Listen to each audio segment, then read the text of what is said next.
Ito mga kadiskarte, sinusubukan natin na buhayin itong dashing na yung radio niya ay hindi na gumagana yung radio screen niya.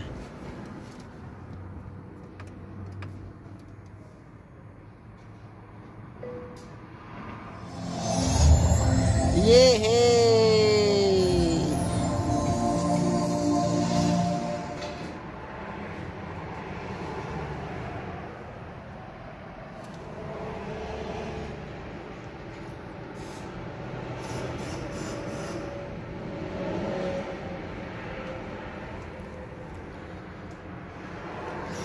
Welcome!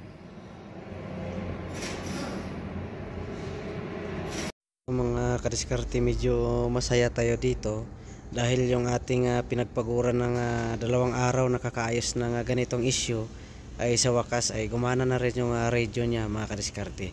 So ito ay gano'n lang talaga yan, normal dyan, medyo matagal lang talaga siya dahil naglo-loading pa. So yan so umpisa na yan sa pag-set up ng radio mga kadiskarte. Dahil isi-set up mo yan para maging maayos yung kanyang settings, yung languages niya. Para kasi pag hindi mo sinayos yan mga kadiskarte, tuwing open mo ng sasakyan mo, ganyan siya. Kailangan mo siya maayos.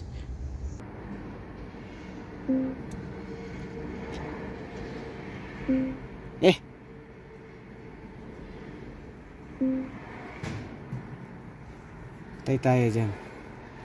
Paano natin maano to?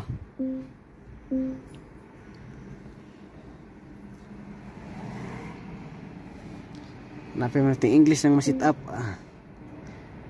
English. Medyo nakabisado ko pa yata to. Ito yata yun Yun.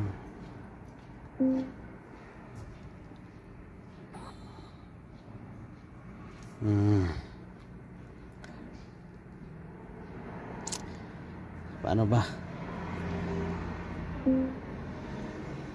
Yan. So try na natin yan. So yun mga kadiskarte, ilang 2 araw din natin to mga kadiskarte na nakalimutan ko na kasi kung paano. So kung magaling ka sa computer, mas madali mo siyang magawa mga kadiskarte. Pero pagka katulad sa akin na hindi ganong maalam sa computer, so medyo mahirap sa. So thank you mga kadiskarte no. Ang problema nito mga kadiskarte na yung radyo niya ay hindi na talaga mabuksan. So meron naman kasing update yung radio niya. Ang problema lang medyo yung proseso medyo mahirap kung paano siya i-update.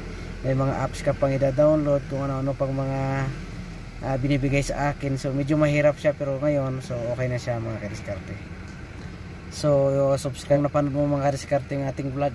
Please subscribe and hit the bell button para updated ka sa ating video na in-upload. So thank you. Ito pala mga kadiskarte, dashing. Alright.